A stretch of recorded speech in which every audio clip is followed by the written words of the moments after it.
King of Ashanti, and the President, the First Ladies, and everybody. Can we have the slide, please, the projection? Okay, here we go. It is a great honor for me to be present here in Kumasi today on this most auspicious occasion at the commemoration of the 100th anniversary of the return of King Prempeh I to the place of his birth and the seat of the golden stool over which he reigned as the Ashanti before and after his exile, as I shall set out to prove in this presentation.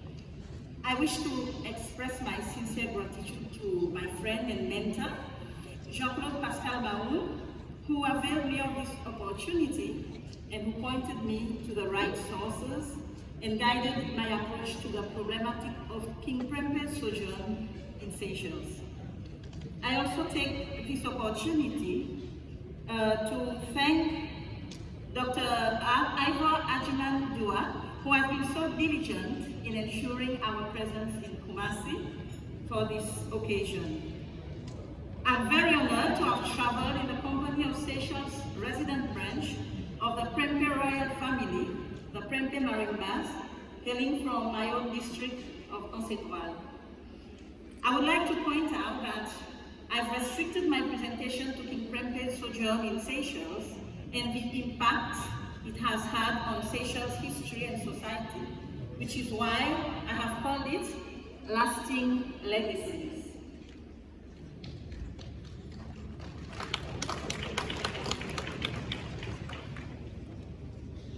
King Prempeh I arrived in Seychelles on 11th September in 1900. He was accompanied by 14 chiefs, 13 women, 13 children, 12 attendants, a total of 53 people. In 1901, the Queen Mother, Asantewa, joined the king in exile. With her came another 15 chiefs, 2 women, 4 attendants, and this made a total of 75 of the Ashanti people who were exiled to Seychelles.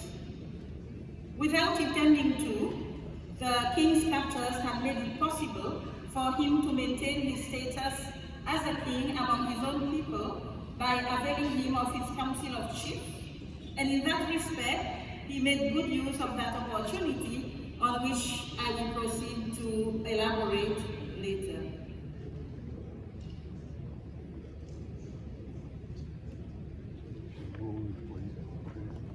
Okay, so let's look a little bit at the background, what Seychelles was like in 1900 when the King Prempeh arrived.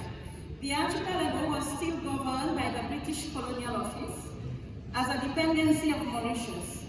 The population was approximately 19,000 inhabitants.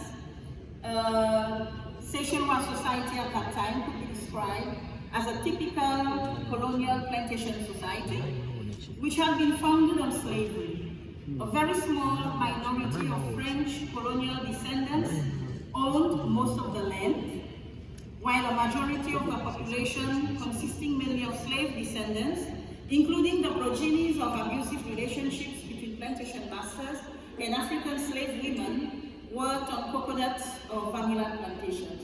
I'm sure all of you know this story. The British presence was felt mainly in the administrative positions, but it was nevertheless a position of power. This was a time when slave trafficking in the Indian Ocean region was still fresh in people's memories, and indeed, some recent scattered islands might still have been, especially among Seychelles scattered island, illegal slave trafficking could still have been going on. There is some evidence in that direction. So in this environment, compounded by the presence of a fresh stock of African ethnic groups among the population who had been liberated by British anti-slavery activities in the Indian Ocean, King Prempeh's reception by the community could have been very different than what it turned out to be, had it not been for his personality.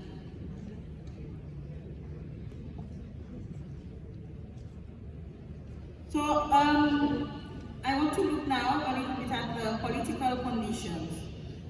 When the Secretary of State for the Colonies, Joseph Chamberlain, inquired in July 1900 if arrangements could be made for the detention of the Ashanti and his retinue in Seychelles, the newly appointed administrator of Seychelles, Ernest becomes Scott, accepted it as an integral part of his colonial responsibilities, in the same manner that his predecessors had accepted the responsibility of the Sultan of Perak's exile between 1877 and 1895.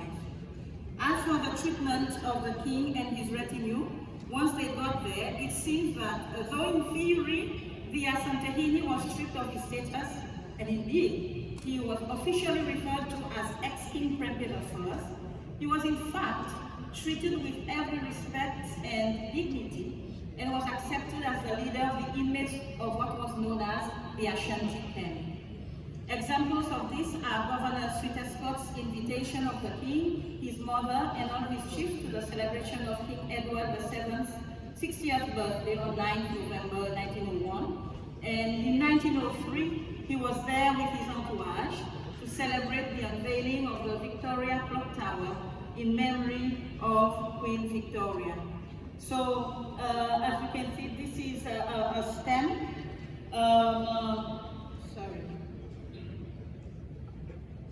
This is a stamp in honor of King Prempeh, and that was in 1965. So that tells you that he was revered.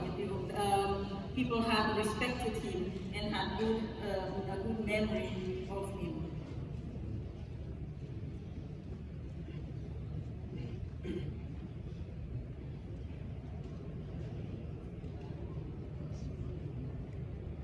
Okay, so King Prempeh, once he had settled down, he was a very practical leader. He set to organizing the day-to-day running of the Ashanti's place of exile to ensure a sustainable and harmonious environment for the small group immediately in his care. And he noticed that the grounds of the place assigned to them were very fertile. So he set about establishing a farm to produce foods such as plantain, potatoes, maize, cassava, etc. And the wives were especially engaged in the rearing of pigs and hens, both for consumption and for sale in the community, which of course afforded an opportunity to mix with the local population and exchange with them. Most significant in this venture is the fact that King Prempeh attempted to earn a more stable income for his people by seeking to establish a vanilla plantation, which was a common cash crop in Seychelles at the time. So he didn't just sit back and rely on his allowance.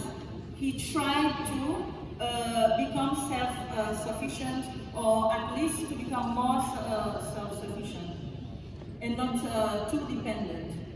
The colony experienced food shortage during the First World War, but in the Ashanti camp, their crops ensured that they did not lack nourishment. So I want to talk a bit about education now. One of the king's most notable accomplishments during his exile was that he attained an education in the culture of his oppressors and ensured that his children and the children of his entourage did too. So having started to read and write with his Fonte interpreter, Timothy Corsa, King Prempeh was soon writing to the principal of Victoria School in Seychelles to assist him with books and copybooks to pursue his learning further. And did he write? We've just been told. According to Seychellois historian Tony Machot, King Prempeh was often seen at Carnegie Library in around 1910 or so, borrowing books. The king also arranged for a school to be built in the Ashanti camp for the smaller children and for the older children to go to school in Victoria. Records have been kept in the archives of the letters he sent to petition the government on the rising cost of school fees for his sons, and other letters, mainly petitioning to be repatriated. So King Prempeh I put the education acquired by himself and his sons to good use, the most amazing example of which is his compilation with his son Frederick of the work entitled The History of Ashanti Kings and the Whole Country Itself. So this is nothing short of visionary, and definitely the action of a king with foresight and progressiveness. His valorization of his country's culture is further illustrated by his desire to have someone teach him to read and write the Ashanti language. And the photo on the left is precisely that. Is the letter, a written letter where they refused to allow him to have someone to teach him in his language, the language of the Ashanti.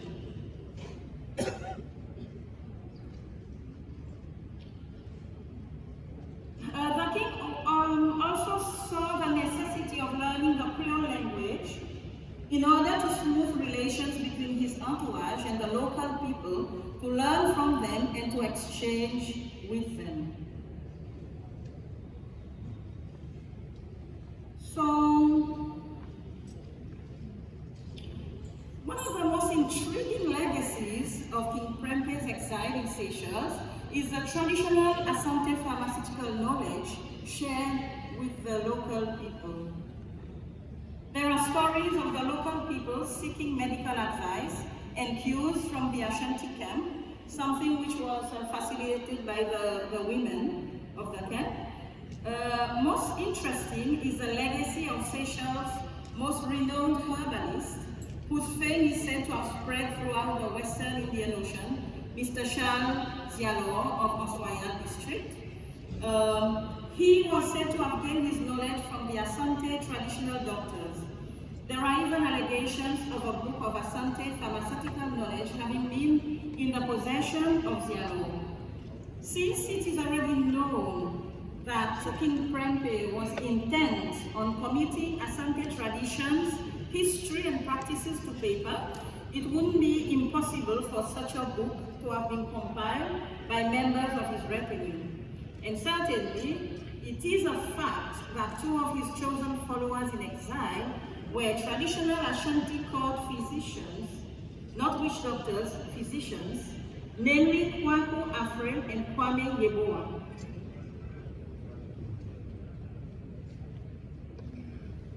So, according to historian A. Adu Boahen, King Prempeh's eagerness to convert to the Christian religion was second only to his concern over education.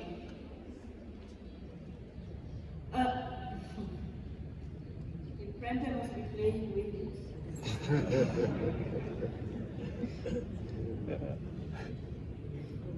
Now it's all over the place. Yeah, it's this one. Okay.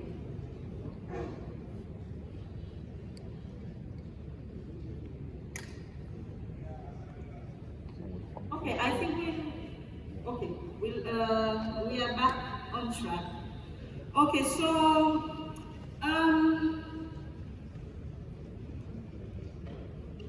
I'd like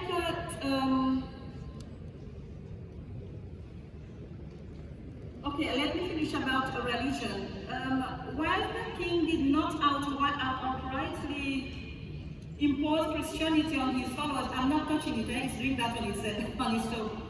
While he did not outrightly impose Christianity on his followers, he did encourage them to convert, and they were soon receiving religious instructions from the Church Missionary Society, the continuity of which the king tried to insist on in spite of limited resources. So it was also a form of his education. On 29th May, the Queen Mother and King Prempeh and some of the other inmates were baptized in the Anglican Church of Victoria. And the king's vision in this respect was crowned, as we have just been told, by his son John's successful entry in the Anglican clergy after a period of study in Mauritius. It seems that this legacy was carried on in Ghana, where after the king's repatriation, most of his people also converted. Okay, so now for the most important part of this presentation, lasting legacies.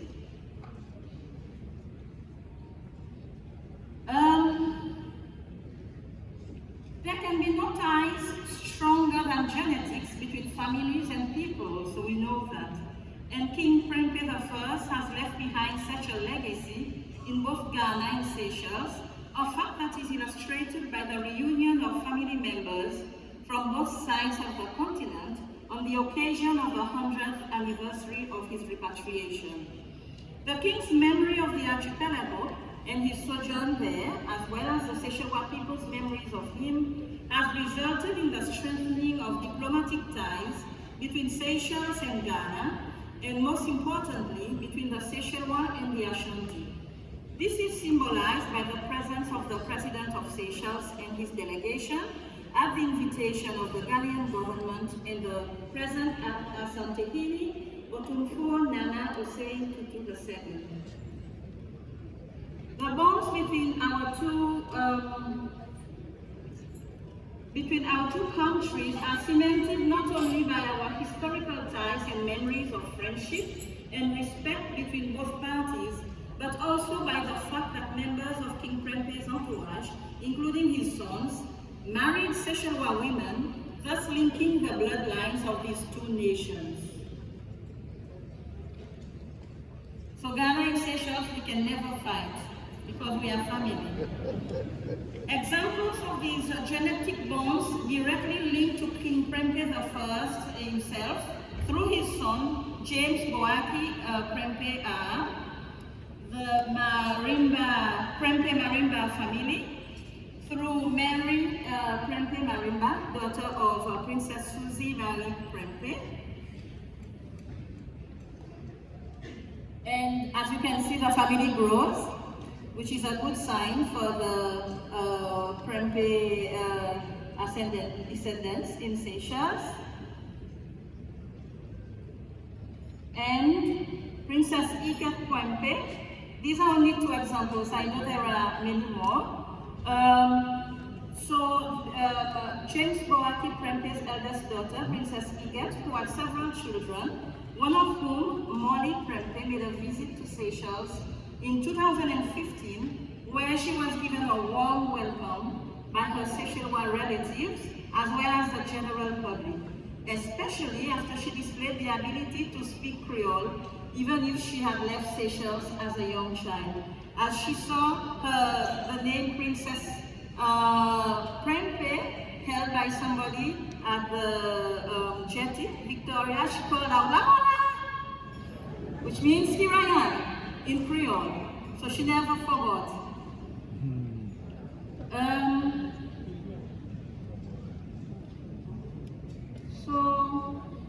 So there's Molly and members of her relatives in Seychelles. So in conclusion, a remarkable aspect of Seychelles' history is that its insularity made of it a perfect reason, without bars, for the British Empire's exile of kings, sultans, and other types of leader figures who stood in the way of their imperial designs. It must be said that among all the royal exiles who came to Seychelles, King Prempeh I left the most lasting impression and legacy. Very good. I would like to end by pointing out that though he was deposed by the British and was forced to refer to himself as the ex-king, he remained throughout his exile the Asante. As is pointed out by Joseph K. Ajayi, in all his actions, he acted as a king. His deposition resulted from his decision to negotiate peace with the British colonial powers in a civilized and honorable manner, even to the extent that he refused to endanger his people by taking up arms when he was outnumbered in men and arms. Once deposed, he set about adapting to the situation mainly through education and conversion, all with the aim of building his people's resilience for a more long-term survival in a world where he readily recognized the fact that his proud nation of warriors no longer had needed for him. Symbolic of the fact that the Ashanti never complied with the British deposition of the Asante is Frederick Prempe's reference to him as King of Ashanti in a letter to his father dated 1911 when he was still a detainee. The Asante royal welcome, both upon his disembarkation at the port and his arrival in Kumasi in 1924, are testimonies to the resilience and survival of the Ashanti's identity and culture. I thank you.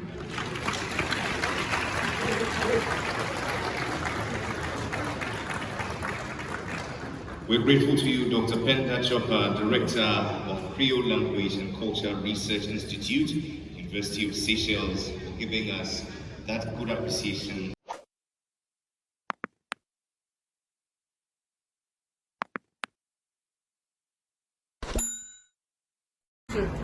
On my belly, king of electronics. Pa. Mo subscribe yo. Hana news ni nyina wo.